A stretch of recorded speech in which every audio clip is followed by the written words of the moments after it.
What's up, guys? It's Silverfox back here with some Diablo 4. We're going over the build update for Season 1, post-patch 1.11, and we actually are doing more damage after a few changes than I think we were before the update. So I'm going to go over the Paragon Board first.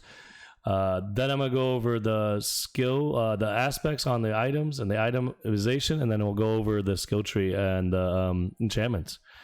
So starting right off the bat, I mean, there's like no question what you grab here. You grab an elementalist. In my first glyph, I have damage to burning enemies, a dex node, but it doesn't need as much dex as other dex nodes, as you'll see later. Elemental balance, obviously grabbing all the damage nodes I can along the way. The next board I have in place here is the Frigid Fate one, and I will tell you about how I plan to increase the damage even more later, but going up to the left and grabbing advantage because the extra lucky hit's so important. This one's also a nice one to grab, but grabbing the extra lucky hit, grabbing Frigid Fate, weakness and chilling with our non-physical damage. This one's the Enchanter glyph. I should have mentioned this one's the Flame Feeder. Grabbing as much intelligence as we can. We're going to grab Oppressive here and make sure we grab all these Vuln nodes if we can when we get the points. Next board we attach is the one that I might end up changing eventually, but Ice Fall's here for now. This is our secret weapon. This is not even leveled up that high. It's like level 13, 12. It's not even 15. This is what has really increased the damage because we have shields all the time. So this glyph, Imbiber has been really helpful as fixing up after the updates, nerfs to my damage and stuff. Damage to chilled enemies also good, but it doesn't work on bosses unless they're stunned. So I try to avoid extra points in chilled, like those damage nodes we can skip. Non-physical is great. Heading over here, we have the burning tree. What the hell tree is it called? Kindling. That was the Icefall, by the way. This is the kindling tree, and we basically grab the glyph and we leave. But there's also some other stuff that we might end up grabbing eventually, just depending. But we grab the 10% to burning damage and reduction for burning damage. But this one we only grab because we need these dex nodes because this is a 49 dex thing. So you put the critical strike damage in here, which is a nice change. But we were using core skills, but it's nice for like Blizzard builds and whatnot that they changed that. And then we come up here and we have our last glyph.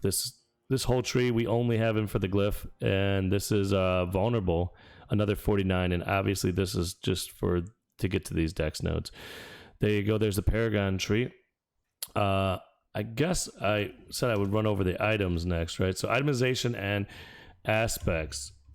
We have on our weapon core, vulnerable, crit, intelligence.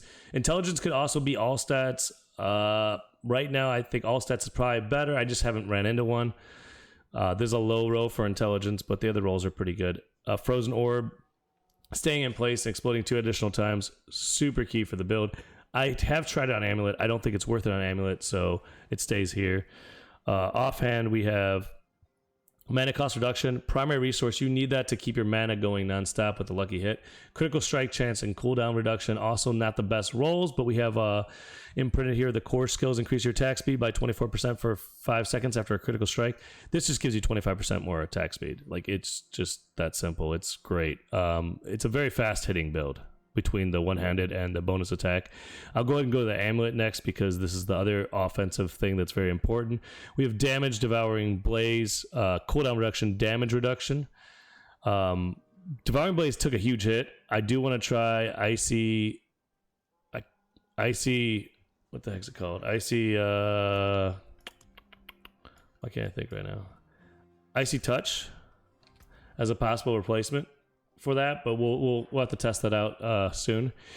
But either way, even with the big hit it took, that's still another 21% crit damage. That's what you can read there instead of saying that. It just says 21% more crit damage, which is huge. So, and we put the barrier imprint on this, increased damage when you have a barrier active. I think that's the best imprint you can possibly put on this as well. Both rings I like life on because we're running as high level content as we can, and I will get into that. We ran up to 63 on this already, and it's only level 92, and it doesn't. I do not have all my Lilith shrines, I do not have all my renown, and I don't have, obviously all the Paragon stuff that we're going to have at level 100.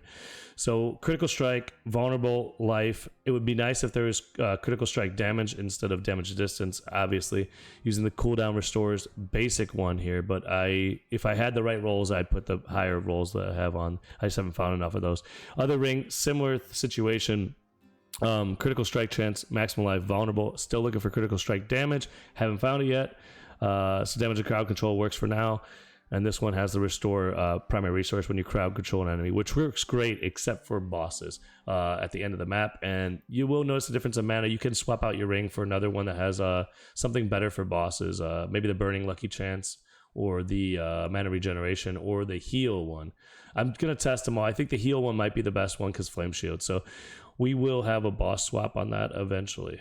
Boots, we got our flame shield is the best aspect to run on boots in my opinion. But the most important thing with boots is attacks reduce evades cooldown by 1.2 seconds. That is required, I feel like, to run higher tier content. Movement speed obviously required, +4 Frost Nova. It's the best cooldown reduction you can get, and then mana cost reduction. Intelligence also is good on the boots. You can go all stats as well. I think intelligence is a better roll than all stats on boots. Pants, we have damage reduction, maximum life, total armor, also a bonus roll of damage reduction against enemies that are burning. I should re-roll these. I'm looking for total armor. Wait, total armor? No, we have damage reduction. There's something else that I can put in here. I'm gonna look through all the different mods that could have. There's something that could be better in that spot, I'm sure, now that the nerfs are there. Obviously, I could re-roll it for a higher roll as well. So that's not perfect. Max life, I should mention the gems. All rubies, all emeralds in the weapons, and all skulls in the jewelry. The gloves, attack speed, critical strike, lucky hit chance, and frozen orb. This is non-debatable, unnegotiable, and I've tried everything in these slots. The only thing you could even consider is taking out the attack speed for a chance to restore, but I don't think it's worth it. The lucky hit chance is huge on gloves. I don't even know, and obviously crit can be way higher. This is a low roll compared to other things. For your chest piece, I think this is my least optimized piece right now, but because the damage roll isn't perfect or whatever, but damage. Oh, wait, never mind. I swapped this out recently. Never mind. Damage reduction, total armor, max life. I think it's a great roll. It's just higher numbers all around be great. And this is where you imprint your armor imprint to get 30% more. Now you could put that on your amulet instead. If you think that you are dying too much, you're just not going to deal enough damage, I don't think. I'd rather deal more damage than stay alive. You're going to die in a few hits anyway, just don't get hit. I didn't mention this avalanche key passive on your gloves, by the way. And then helmet, you want the lucky hit chance aspect on there. And then life, armor, cooldown reduction. I like intelligence. That covers everything with our items. Here's our overall stats. We had 12,000 life. Once we put up our barrier... So if we do a normal cooldown, like let's say ice blades, we will have around 16,000 life, just about. If we do our ice armor, we'll have about 18,800 life. That allows you to survive a few hits. Let the barrier eat most of your damage. You got to keep yourself healthy after all. So yeah, that's why we want the life so high, so our barriers are stronger. Okay. And then we're going to go over a skill tree real quick. This hasn't changed too much over time, but there's a few things that might have changed. Firebolt. We got our Frozen Orb with the Greater Frozen Orb option. Max that out. Nothing else up here. We got 1 point in the Flame Shield with the heal. 1 point in the Teleport with the damage reduction. 1 point in the Ice Armor with the chance to... become frozen for 3 seconds. You could switch in this one for boss fights as well. I've played both of them. The chance to be frozen is just so key to killing elite packs and stuff. Frozen's so important in this build. It's basically like a perma frozen situation. We have 1 point element attunement. Just one gets you it every 10 seconds for sure. You got 1 point in Frost Nova, but we have the bonus from the boots, so they're 5 of 5. And the vulnerable, obviously, but we get vulnerable quite a bit. It's just, it is helpful to have extra vulnerable, but we almost always have vulnerable up, so it's one of the only times I'd ever say you could consider this, but the mana's not really worth it. Lucky hit chance off the precision magic. We got the ice blades here with the cooldown. We get the line line moments. We just put 1 point in. We grab both mana shield and protection 3 of 3. It is nice they boosted mana shield, by the way, in the update, so that's cool. A cold front. I wasn't using this for a long time. I just recently started using this again. This is great. This allows us to do that permafreeze. I think it's far better than this, even with my lucky hit where it is. But if you had extra points, I'd take both of them. Your barriers have increased duration. You could spec some points out of this if your barriers are going down from damage, mostly not from time. This is actually something we could consider putting points here, or even in Frost Nova. But I like it. Just feels nice the way it is. It gives you more time to think. Inner Flames just to get the Devouring Blaze. 3 of 3 in Devouring Blaze. I have considered taking this off, but there's no other damage we can grab, so it's pointless. And then we grab 3 of 3, 3 of 3, 3 of 3, 3 of 3, Permafrost, Icy Touch, Frigid Breeze, and Hoarfrost. Hoarfrost doesn't really help you with bosses too much, just when they're stunned, but it's still staggered, whatever. It's still really nice because it helps you run through stuff faster. So if there's anything I was considering, I'd take that off, but it's good for clear speed. And then of course Avalanche is your keystone or your key passive. Okay, our skill bar is Frost Nova. It hasn't changed at all. Frost Nova, Ice Armor, Ice Blades, Flame Shield, Teleport, and Frozen Orb. Of course, Frozen Orbs are enchantment, and Firebolt enchantment is our other enchantment. So Firebolt and Frozen Orb are enchantments. This is just to get the burning procs. If you don't want to do the burning procs, you don't want to do Devouring Blaze, you can run this build with Ice Blades in this slot. I don't think your crits will hit as hard, but it definitely works. I've tested it both ways, and I might do a future video on that if you guys want a pure cold build.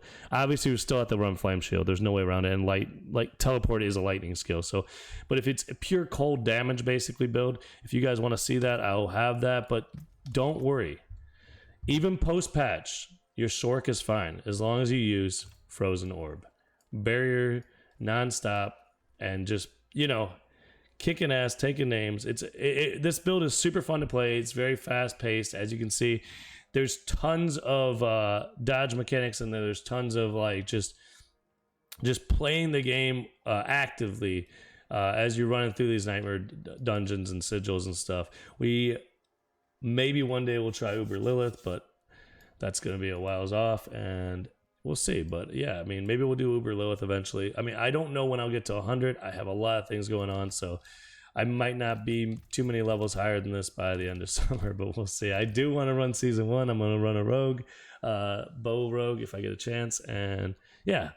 But I've made only Sorcs, and this is my favorite Sorc, so I just want to share with you guys and let you know that you can run this post-patch, and it's still working very well, and much higher content than it's intended to run, I'm pretty sure.